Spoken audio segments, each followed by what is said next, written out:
ஆபத்துக்கள் என்ன? ஒன்று இஸ்ராஃப், வீண் செலவு. எந்த லாபமும் இல்லை. ஒரு காரியத்தை செய்கிற போது தேவையில்லாத செலவு செய்வது இஸ்ராஃப்.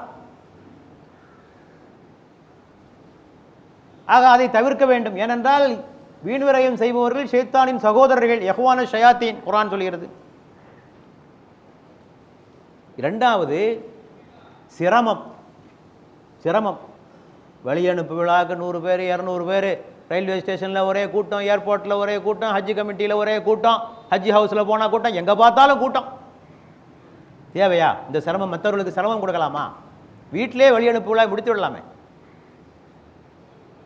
ரசூலுல்லாஹ் சொன்னார்கள், யஸ்ஸிரு வலா துஅஸ்ஸிரு, மக்களுக்கு நீங்கள் விஷயங்களை எளிதாக்கி தாருங்கள், நீங்கள் எதனையும் கடினமாக ஆக்காதீர்கள்.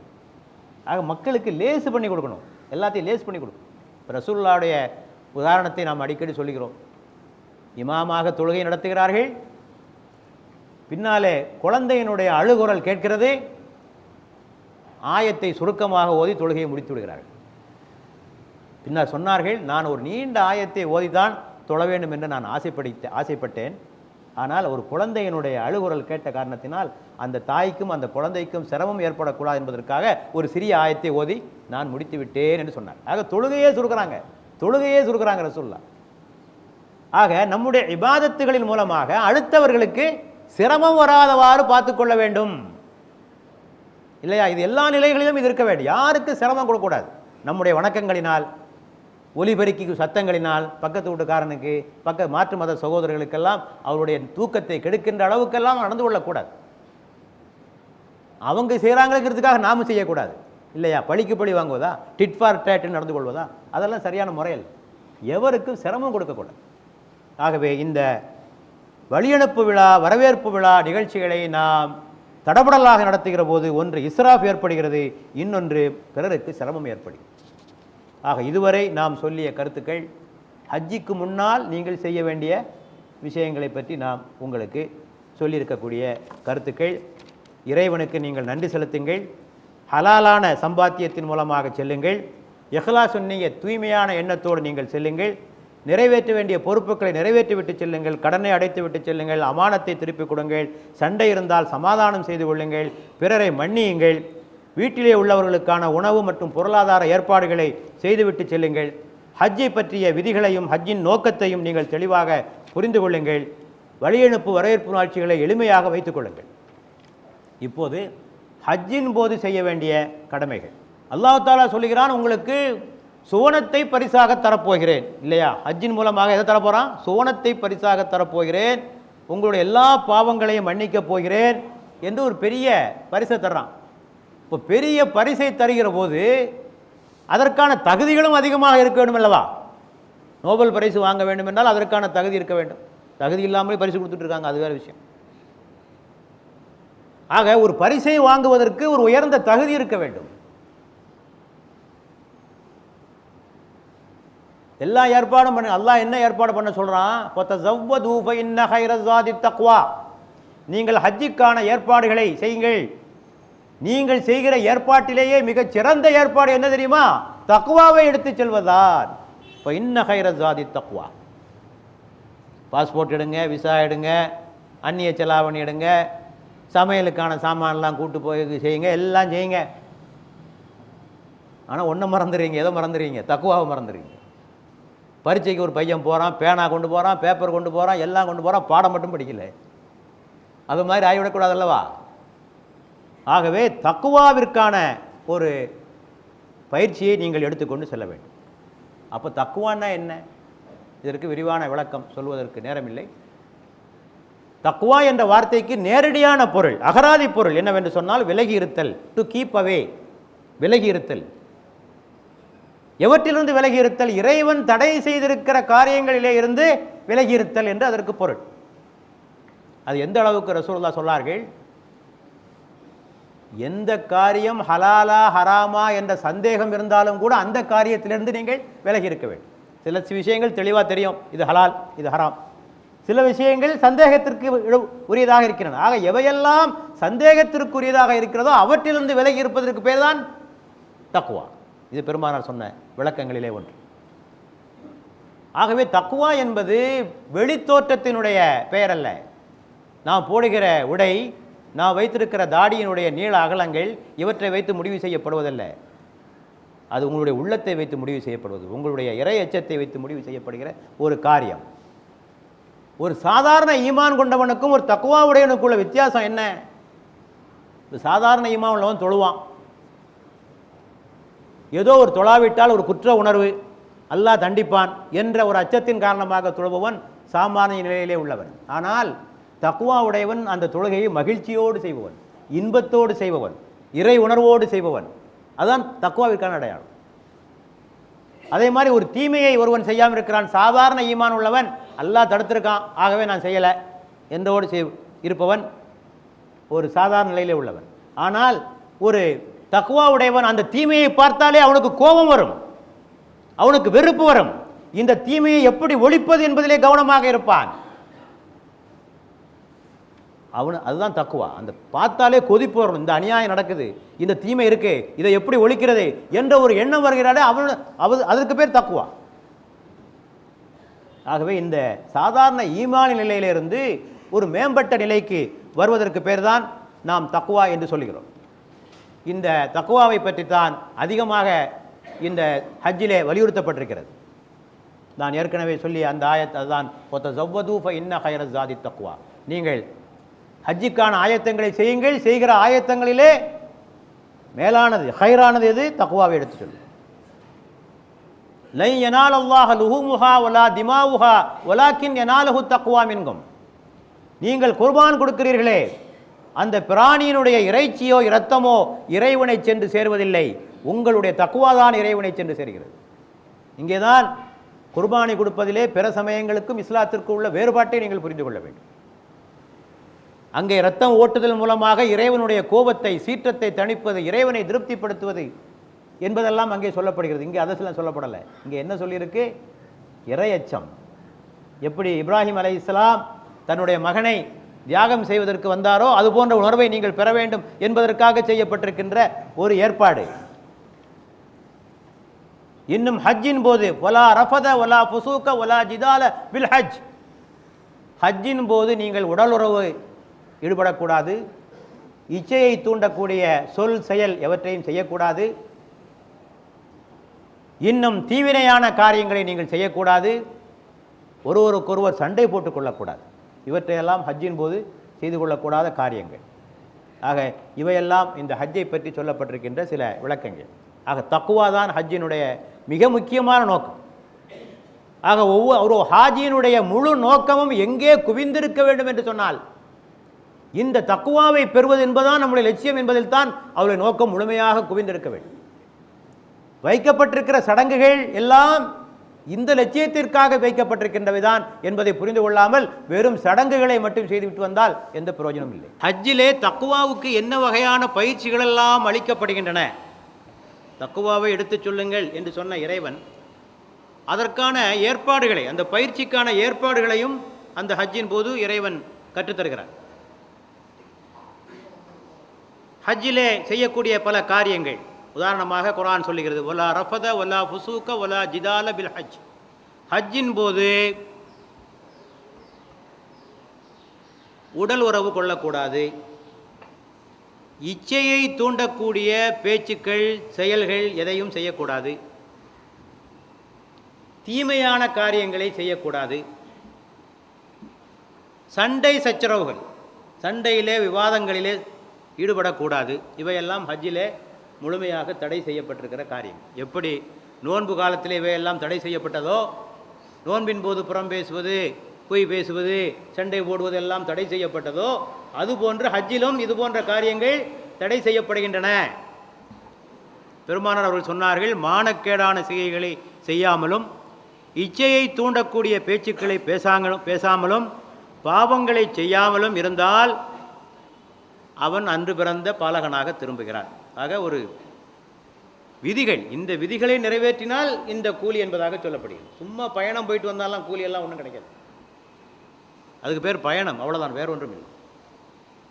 ஆக ஹஜ்ஜில் ரொம்ப நம்முடைய பேச்சு செயல் இவையெல்லாம் கட்டுப்பாட்டுக்குரியதாக இறைவனை அஞ்சியதாக காரியங்கள் இருக்க வேண்டும். வீண் அரட்டை எல்லாம் போய் அடிச்சுட்டு இருக்கக்கூடாது அங்கே போய். அடுத்தபடியாக ஹஜ்ஜிலே ஒவ்வொரு நிகழ்வுகளையும் பாருங்கள், இறை சிந்தனையை உண்டாக்கக்கூடிய நிகழ்வுகள்.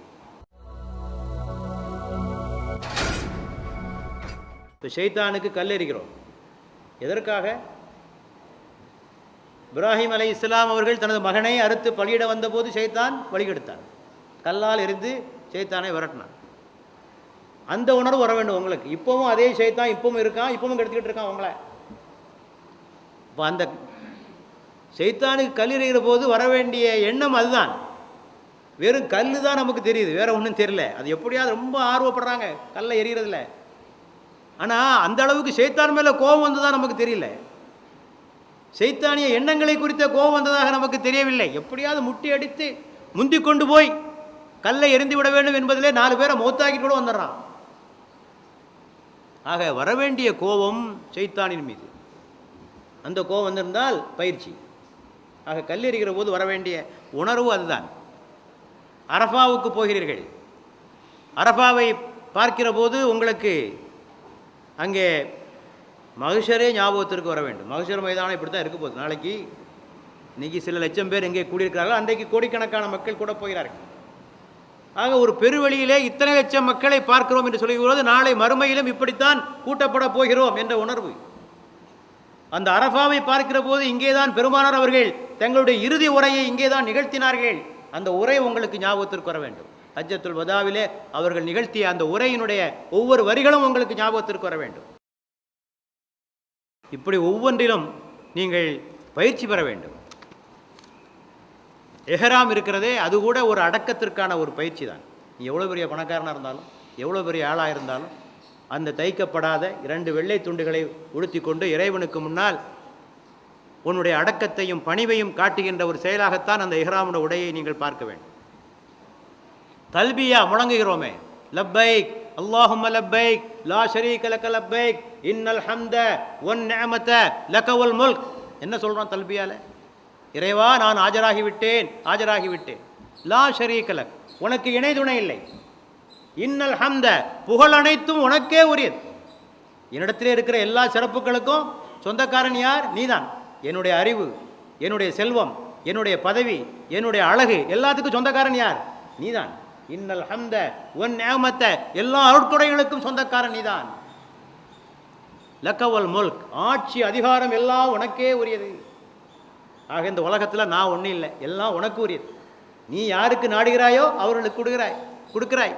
யூத்தில் முல்க மந்தஷா, தான் நாடியவர்களுக்கு அதிகாரத்தை கொடுக்கிறான், நாடியவர்களுக்கு அறிவை கொடுக்கிறான் என்று இறைவன் சொல்கிறான். ஆக அந்த பணிவு அங்கே போன பிறகு நான் பெரிய பணக்காரன், நான் பெரிய அதிகாரம் எல்லாம் மறந்து எல்லாத்துக்கும் சொந்தக்காரன் இறைவன். இந்த உணர்வு உங்களுக்கு அங்கே அதற்கான பயிற்சி. அடுத்தபடியாக அதிகமாக ஹஜ்ஜிலே திக்ர் செய்யும்படியாக நமக்கு கட்டளிடப்பட்டிருக்கிறது. குர்ஆன் சொல்லுகிறது, நீங்கள் ஹஜ்ஜு கடமையை நிறைவேற்றி விட்டீர்களானால் உங்கள் மூதாதையர்களை நீங்கள் நினைவு கூர்ந்தது போல் ஏன் அதனை விட அதிகமாக அல்லாஹ்வை நினைவு கூறுங்கள்.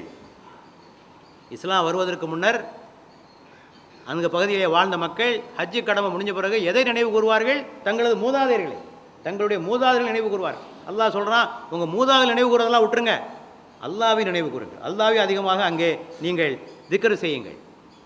ஆக கிடைக்கிற நேரத்திலெல்லாம் திக்ர் செய்ய வேண்டும். அது ஒரு ஆன்மீகத்திற்கான ஒரு பயிற்சி.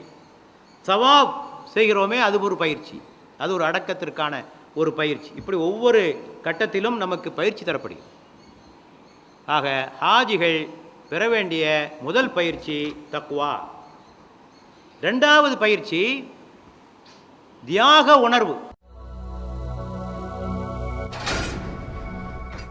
ஹஜ்ஜில் உள்ள ஒவ்வொரு கடமையும் யாரை நினைவுபடுத்துகிறது? செய்தனா இப்ராஹிம் அலைஹிஸ்ஸலாம் அவர்கள் செய்த தியாகத்தை நினைவுபடுத்துகிறது. அவர்களும் அவருடைய மகன் இஸ்மாயிலும் அவருடைய மனைவி ஹாஜராவும் செய்த தியாகங்களை ஒவ்வொன்றாக நினைவுபடுத்துகிறது. இப்போ சஃபா மருவா கடையில் ஓடுறீங்கன்னா உங்களுக்கெல்லாம் தெரியும், தண்ணீருக்காக அந்த அம்மா அலைஞ்சாங்க இல்லையா? இப்ராஹிம் அலைஹிஸ்ஸலாம் 2 பேரையும் விட்டு போயிட்டாங்க. யாரை? தனது மனைவியும் மகளையும் பிள்ளையும் விட்டுட்டு போயிட்டாங்க. ஈராக்கிலிருந்து இப்ராஹிம் அலைஹிஸ்ஸலாம் புறப்பட்டு ஹிஜாஸ் பகுதிக்கு வந்து அல்லாஹ் கட்டளையிட்டான், அவங்க 2 பேரையும் விட்டுட்டு நான் போகிறேன்னு போயிட்டாங்க. ஆக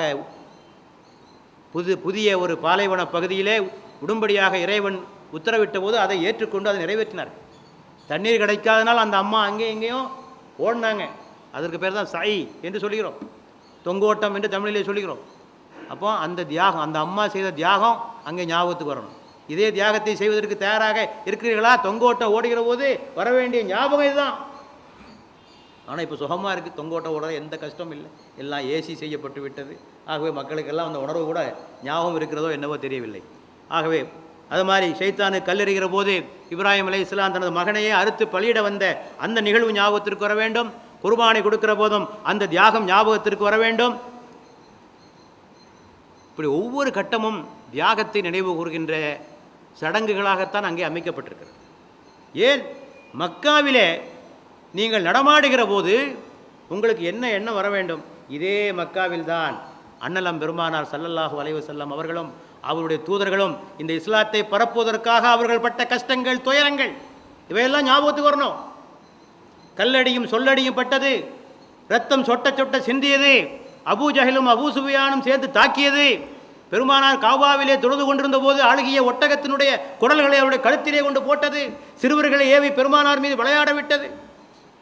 ஒவ்வொரு பகுதிகளையும் பார்க்கிற போது இந்த இடத்தில் தான் பெருமானார் இந்த கஷ்டங்களையெல்லாம் அனுபவித்தார்கள், சஹாபாக்கள் எல்லாம் இதைத்தான் அனுபவித்தார்கள். அதே போல இதே மண்ணில் தான் சுமையாவும் பிலாலும் யாசீரும் அம்மாரும் அனுபவித்த கொடுமைகள் உங்கள் கண்களுக்கு முன்னால் ஞாபகத்திற்கு வர வேண்டும். அதே போல மதீனாவுக்கு செல்கிற போதும் அங்கே உஹதை பார்க்கிற போது, அங்கே பத்ரை பார்க்கிற போது, ஒவ்வொரு இடத்தை பார்க்கிற போது பெருமானாரும் சஹாபாக்களும் செய்த தியாகங்கள் உங்களுடைய ஞாபகத்திற்கு வர வேண்டும். ஆக தியாகத்தை நினைவு கூற வேண்டும். ஆனால் இந்த தியாகத்தை நினைவு கூறும் முகமாக அந்த பழமை சின்னங்கள் பாதுகாக்கப்பட்டிருந்திருக்க வேண்டும்.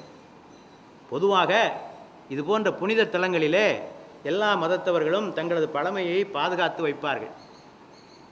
நீங்கள் இஸ்தான்புல்லுக்கு போய் பாருங்கள், அல்லது திமிஷ்குக்கு போங்கள், அல்லது கெய்ரோவுக்கு போங்கள். அங்கெல்லாம் பார்த்தீங்கன்னா பலஸ்தீனத்துக்கு போங்கள், ஜெருசலத்துக்கு போங்கள்.